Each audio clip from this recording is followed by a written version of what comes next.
Rewind time. Back to a moment you will never forget. You're standing in a room, maybe a meeting, a gathering, or an argument with someone close to you. Then suddenly, someone looks straight at you and speaks. A sarcastic remark, a dismissal, a public mockery. No filter, no disguise. They look at you and decide you are not worthy of their respect. In that exact moment, remember what happens inside your body. Blood rushes. Your chest heats up.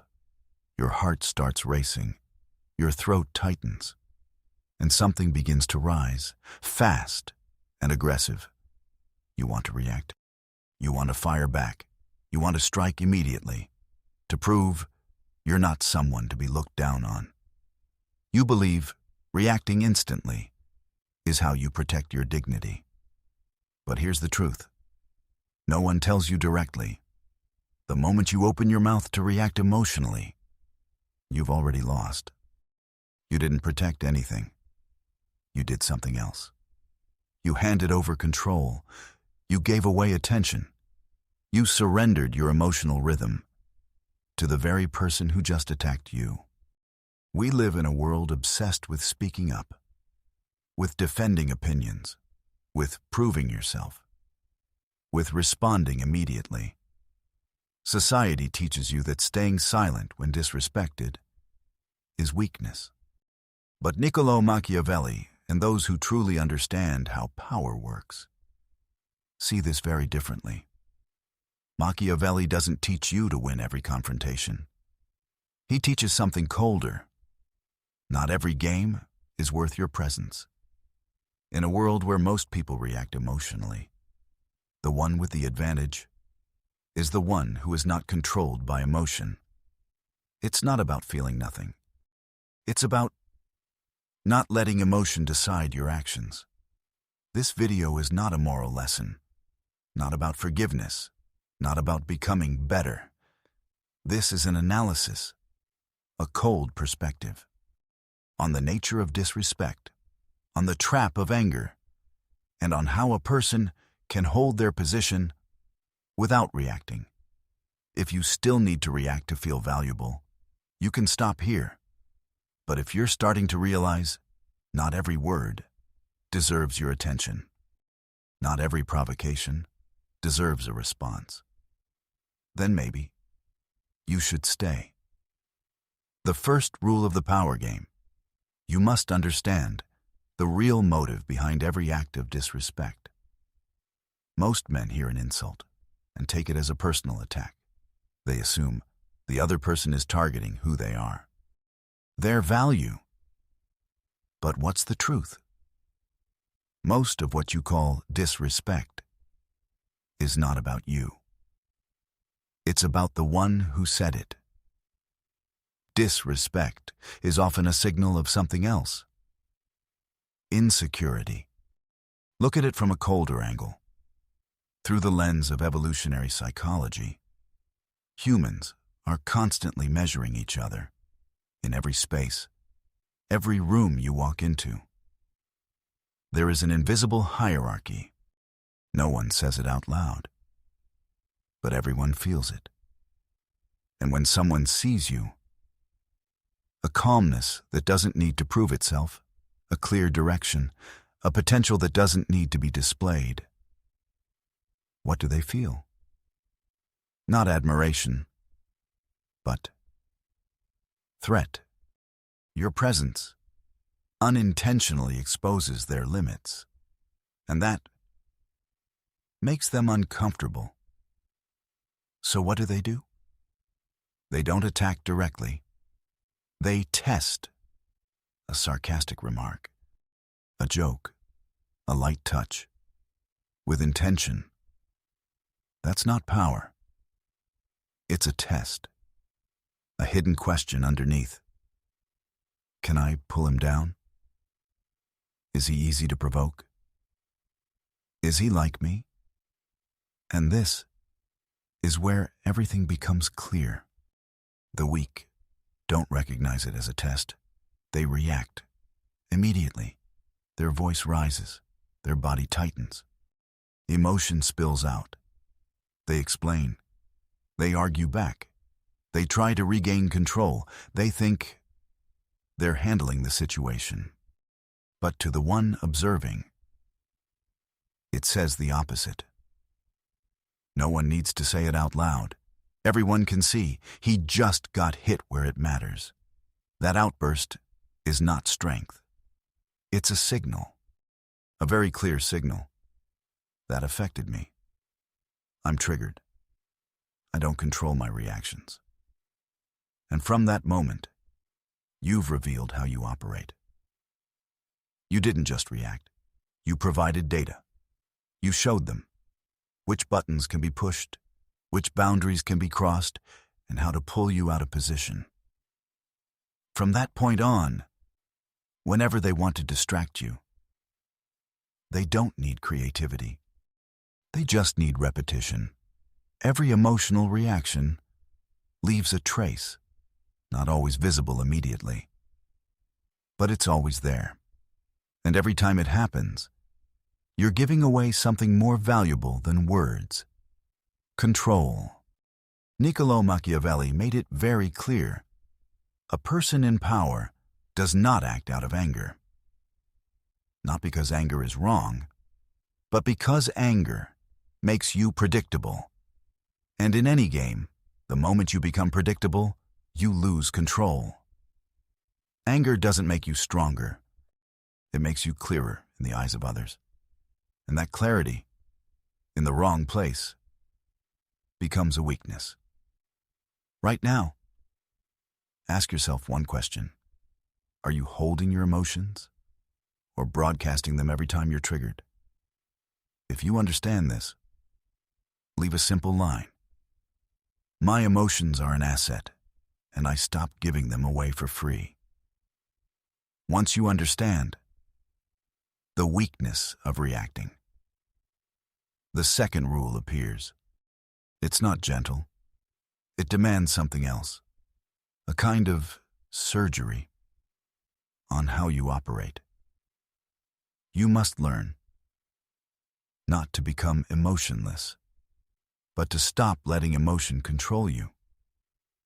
I know this is hard to accept, because since you were young, you were taught a familiar story. Be true to your feelings. Let your heart lead. Vulnerability is strength. It sounds right. But look again. Those times you opened up too much. What did they actually bring you? Sleepless nights over words from people who didn't matter.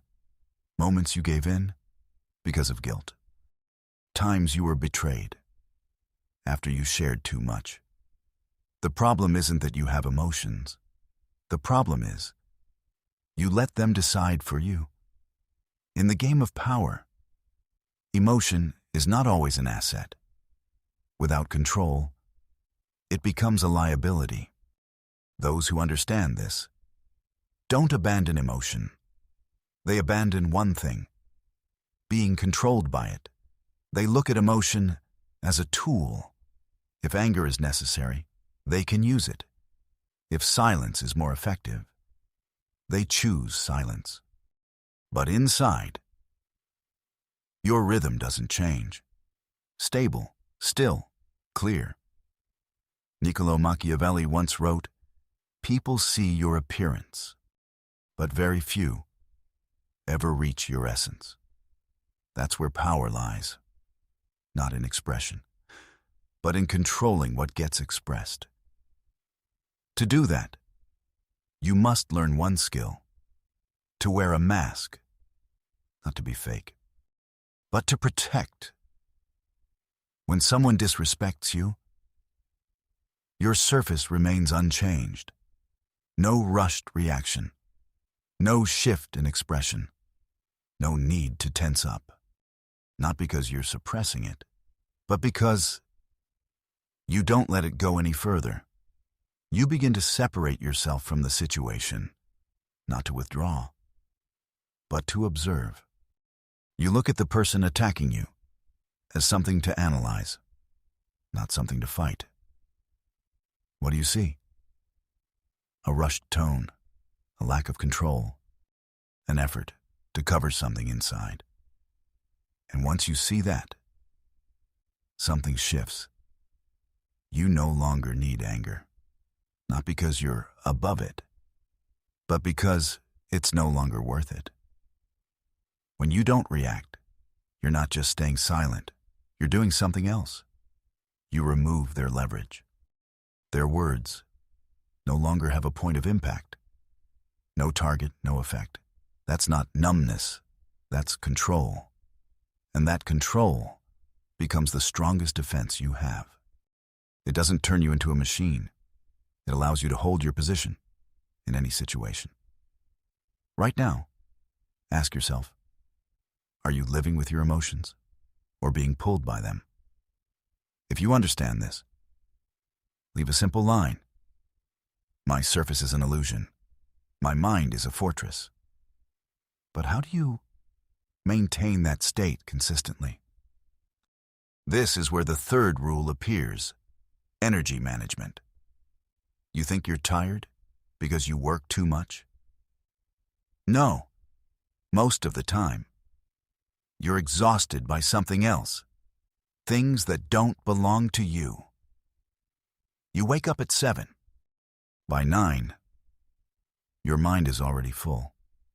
An argument from yesterday, a look from your boss, a comment online. None of it is happening right now. But you're still carrying it, and you call that normal. The philosophy of selective indifference makes one thing very clear. The more you care about everything, the more your life becomes chaotic and weak. Most people don't control their inputs. They stay open and take in everything. An opinion, a judgment, a story that has nothing to do with them. They have opinions on everything. They react to everything. A problem far away, a stranger on the street, something that doesn't affect them at all. They still react. Stop. You're not just reacting. You're consuming yourself. Your energy is not unlimited. Your brain has a fixed amount of bandwidth each day, and how you use it determines how far you go. Those who have control don't do more. They eliminate more. They cut the noise.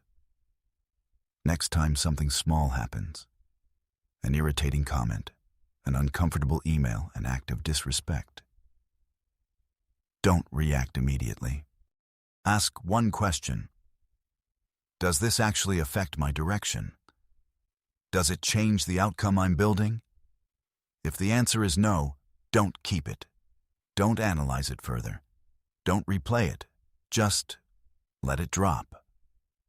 You don't need an opinion on everything. And here's what most people don't understand. Neutrality is also a powerful choice. Not reacting is not blind indifference. It's how you protect your resources. When you stop wasting energy on trivial things, something happens. You start to have excess energy, enough to focus, enough to build, enough to handle what actually matters. You don't need to chase everything that makes noise. You just need to hold your direction. Steady, consistent, and when necessary, that's when you act. Right now, ask yourself, what are you choosing to keep in your mind? If you understand this, leave a simple line. I don't carry what doesn't belong to me. Now, we move into a real situation. No more theory. When the insult happens right in front of you, when the distance is less than a meter, when someone deliberately tries to push you out of position, this is where the fourth rule appears. Use silence and intentional stillness. You already know, reacting emotionally is losing control. So what do when it happens in real time? You don't rush to speak. You pause. No movement. No posture adjustment. No change in expression. Just look. Not a quick glance, not avoidance. You hold your gaze, steady, focused, no need to threaten, no need to perform, just don't retreat. And then you stay silent, not a word. 1 second, 2 seconds, 3 seconds. That pause starts to change everything. The one who spoke is waiting for a reaction, a reply, a counter, a signal to continue. But they get nothing. No data, no feedback, no script. And then they begin to process it themselves. Did I go too far? What is he thinking? Am I making myself look stupid? Your silence is not just silence. It's pressure. You don't need to say much. Just don't engage. And that's enough to throw off their entire rhythm. You don't break them with words. You let them reveal themselves. In front of others, the contrast becomes clear. One person is trying to provoke a reaction. The other doesn't need to react. And usually, the one who doesn't react is the one who keeps their position. However, it's not always about ignoring. There are repeated behaviors. There are boundaries tested more than once. At that point, you don't react immediately. You take note. Niccolo Machiavelli emphasized this clearly. Do not act in anger, not because you let it slide, but because you choose timing. An immediate reaction only releases emotion. It doesn't solve the problem. Those with control don't rush to strike back. They wait for the situation to settle, for the other person to drop their guard, for everything to return to normal. And when necessary, they act. No noise, no announcement, no emotion. Just enough to reestablish boundaries. That could be withdrawing an opportunity, not offering help where you once would, or simply changing how you interact. No need to display it, but clear enough for the other person to understand. When you handle things this way, you're not just resolving a situation. You're setting a standard, a message without words. You don't react impulsively, and you don't forget. Right now, ask yourself, are you reacting to release or choosing to control? If you understand this, leave a simple line. My silence is control. My actions have timing. Every silence technique, every strategy of emotional control will only be temporary if you haven't taken the final step, because the peak of this game is not winning every confrontation. The peak is this: becoming the person who no longer gets pulled into them, not stronger, not better at reacting, but no longer reachable. Retaliation, no matter how refined, still sends one message. You still care. But there is another state, colder. You no longer place them within your frame of reference, not forcing yourself to ignore them while still reacting inside. But this, in your world, they no longer have a position. You don't erase them, you just don't store them. When you build a clear enough internal identity, you know who you are, you know where you're going, you know what you're building. Everything irrelevant automatically loses meaning, not because you try to appear strong, but because it truly no longer matters. Think of it simply. You're walking down the road. A dog barks. Do you stop to argue? Do you feel insulted? No. You keep walking, not because you are above them, but because you're not operating in the same frame. That's how you begin to see most criticism. Not everything that appears in front of you belongs in your world. When you reach this state, you don't need to perform, but people can still feel it. A very clear message. You don't react. You don't engage. You don't retain. And because of that, you cannot be pulled in. For many people, being ignored is more uncomfortable than getting a reaction, because a reaction is still attention. But when you don't react, there's nothing for them to hold on to. At the same time, you need something else, not internal, but external. Reputation, not to impress, but to reduce friction. Your reputation moves ahead of you. It shapes how others approach you, how they speak, how they limit themselves. You don't need to control every situation. If the system around you has already adjusted, you build it through consistency, clear results, and how you handle things when they don't go your way. And one important rule: you don't engage in cheap things.